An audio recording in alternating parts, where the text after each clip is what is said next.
Well, I ain't crazy. I know who we're here to hear from. So what I'm going to do is basically present them and then get the dialogue going on.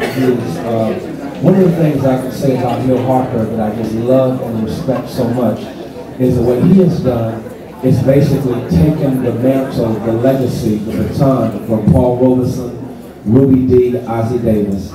These were wonderful entertainers who used their power and position not simply for themselves, but to be a blessing to the community. And so you look at a brother who was a graduate of Harvard Law School, yeah, right there with President Barack Obama. Look at a brother who not only has done that, but of course you check out his credits as it relates to entertainment. I mean, he's blowing up, he's the man. But at the same time, he has not forgotten where he has come from. And so as a consequence, he is conscious, he is courageous, he is committed to the betterment not only of the world, but especially our community. And so he dares to tackle issues that are not easy to deal with. And one such issue is what's going down with brothers and sisters. What's up with black men and black women? So, Bill Harper's in the house, and so we're glad to have him in the house, and we're going to start the dialogue off. Bill, I got one question. This book already, #2, New York Times bestseller. Thank you. Please give it up for a hero, a mentor right here, the pastor, Dr. Freddie Haynes. He's a leader, and thank you. You know, I want to set the stage really quickly. And first of all, thank all of y'all for coming out here. I didn't know they're going to put us in the basement with no air conditioning. So don't blame me. There was a group of brothers that were there that were saying things like, you know what? I just can't find that one woman I want to commit to. You know, I just can't find her. So yeah, I date. And if you want to call me a serial dater, I guess that's what I am. But I can't find that one sister that I really want to commit to. And I'm sure that many of you have heard that in some variation before. And at the same time, at that same dinner, there was a group of single sisters there.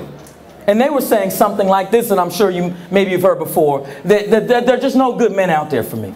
There's just no good men. I don't know where they are. They're just not there. And so I was very perplexed, and this is just an anecdotal situation. I was very perplexed that there's a group of brothers saying that they can't find that one woman they want to commit to, and there's a group of sisters right there saying there's no good men. And I said, something's got to give here. Something's got to be wrong. A study came out, and it came across my desk, and it showed that in 1966, 84% of African-American children were being raised in two-parent households. And then you fast forward just 40 years later to 2006, that number dropped to 31%. So 84% to 31%. And so I said, well, the other distinct ethnic groups in this country must represent that as well. But unfortunately, that's not the case, because I looked into that, and the number in 2006 of Asian American children being raised in two-parent households was 86%. The number of white American children being raised in two-parent households in 2006 was 79%. The number of Latino American children being raised in two-parent households in 2006 was 69%, but we are 31. Not even half of the lowest other group. Not even half of the lowest other group. And then a week later, I got hit with another one. 70% of black professional women are single. So you combine the anecdotal experience at this dinner with a data point about raising our children in the black family, with this idea about sisters being single, and you have to ask yourself, what is going on? There's a problem. So what is it? And so as a single man, I really had to start to ask a question that most brothers really don't want to ask. And it's a very simple one. Am I part of the problem?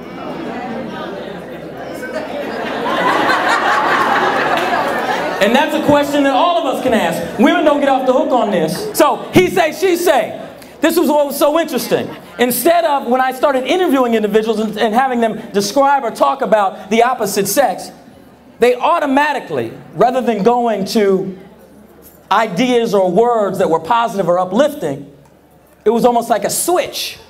automatically going to he say, she say, who's to blame. So things like this, black women are always angry. They, quote unquote, they seem to have a laundry list of unmet expectations, and it becomes a self-fulfilling prophecy. Quote unquote, I'm just tired of paying the price for all the men in her life who've hurt her, disappointed her, or left her high and dry. He say, black women have an I don't need a man attitude. I don't need your ass. Black women are sexually repressed. She won't go down on me. And it goes on and on. I hope there are no kids. This isn't letters to a young brother, letters to a young sister. Pastor. Black women use pregnancy to trap men. My black women let themselves go. My girlfriend has cut her hair so short she looks like a guy. Black women are gold diggers. Black women always travel in packs. Quote unquote, I'm too old to wade through a group of women just to ask one to dance. Black men are lazy. Black men are players. When black men become successful, they don't want to date black women. I worked and supported our family so we could go to college and grad school. The second we got 2 cents to rub together, my ex-husband went and got himself an Asian woman. I remember that interview. Black men don't take on financial responsibility. Black men are sexist and misogynist. How is it that so many black men grew up fatherless and worship their mothers but have so little respect for black women? Now, so, thank you so much. So, those are the types of things, and just multiply those by about 200 of what I was getting. The numbers keep going the way they are, we really won't be having these conversations, because if they keep trending the way they are, can you just imagine 15 to 20 years from now, we're in the 20% of black children will be raised into better households. And then 40 years from now, we're in the 10%, 5%. We are bearing witness. If we don't really stand up and start having the conversation about this, we're bearing witness to the disillusion of the black family. And I don't want to stand by and be silent about it. I know you don't. And I want us to start grappling with it and figuring it out. So part of that has to do with us starting to hold each other accountable. Now, where does that go? This is where the trouble starts tonight, because everything else has been kind of okay already. But the trouble starts now, where we start talking about what do we do, what's really going on. Now, women, watch this. Women believe that they have a monopoly. And this just comes from my research, y'all. I'm not saying this personally, you understand? This is just straight out of my own personal research, you understand? That women believe that they have a monopoly on relationships.